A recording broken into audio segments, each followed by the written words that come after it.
Had a very interesting conversation in the room about the risks of holding overnight. And I brought up this study that nobody in the room had seen. So maybe some of you guys haven't seen either. So I thought I'd do this video about it.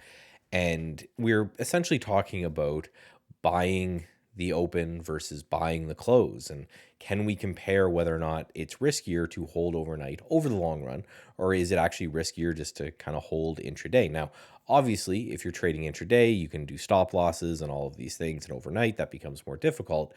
But I think this study might actually surprise some of you. So, mainly, what we're just going to talk about right here is just this. Are we going to buy the open every day? And we're using the S&P 500 for this. It's a simple proxy of the kind of some of the benefits of swing trading. Are we going to buy the open and then sell the close? Or are we going to buy the close and sell the open? Essentially, we're going to buy when the market opens each day, let it go each day, and then sell in the close. Or are we going to do the opposite where we buy the close and then we sell the open? Well, first of all, here is kind of the equity curve overall. And you can see there are two lines here. Now you got to ask yourself, which one of these would you want to be a part of? One, over the long run, makes more money and actually just started to do that in, say 2020 onwards. The other one is way smoother. You're missing a lot of the drawdowns that are happening, a lot of the fast drawdowns, right? There was nowhere to hide in COVID, but other than that, a more smoother equity return. Well, spoiler alert, the green line is what happens if you bought the open every day and sold the close.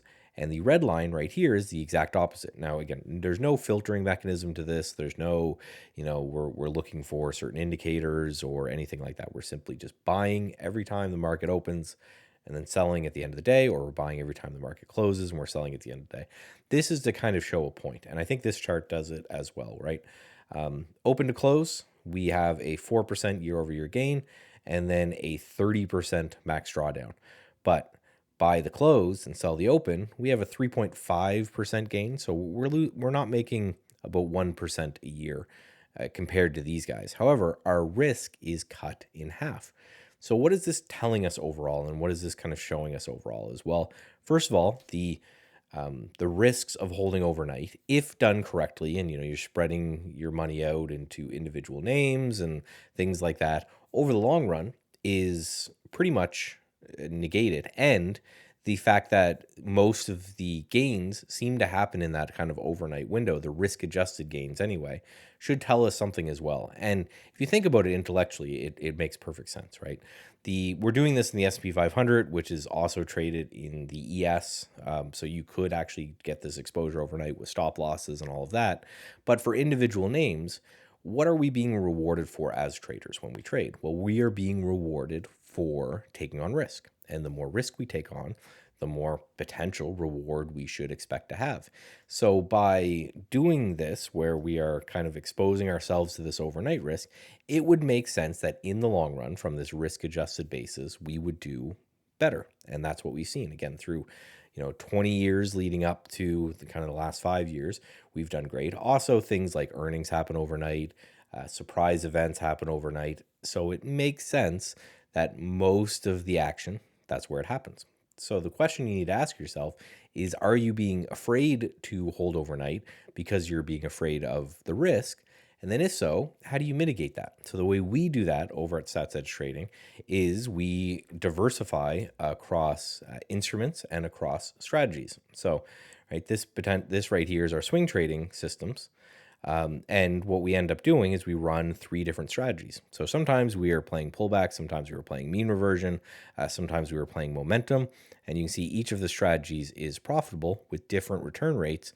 But more importantly, if we look down here, they're pretty uncorrelated. So essentially when strategy A is doing well, strategy B may be doing a little bit worse. When strategy B is doing well, strategy A may be making up for it, that type of thing. So that's one way to kind of deal with that.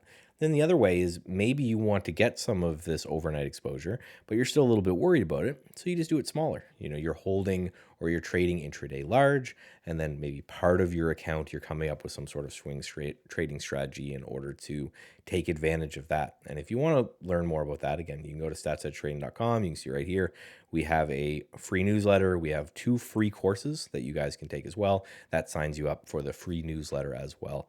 So just, some food for thought, something kind of quantitative that you can take a look at. I know there's a lot of people out there that, again, are worried about these overnight holds, and there is some evidence out there that at least you get rewarded for that risk. It doesn't necessarily mean that, there is no risk overnight. We see all the time bad earnings reports tanking stocks and bad earnings report ripping stocks, but it does seem at the very least there is some reward for taking on that risk, which is what you would expect, right? If you look at the higher risk you take, generally the higher reward you expect to get. So expand your mind, just something to kind of think about as you guys are on your path to potentially building new strategies. If you like stuff like this, as always, make sure you're doing all those things that knowing YouTube people tell you to do, and like and retweet, subscribe and all that.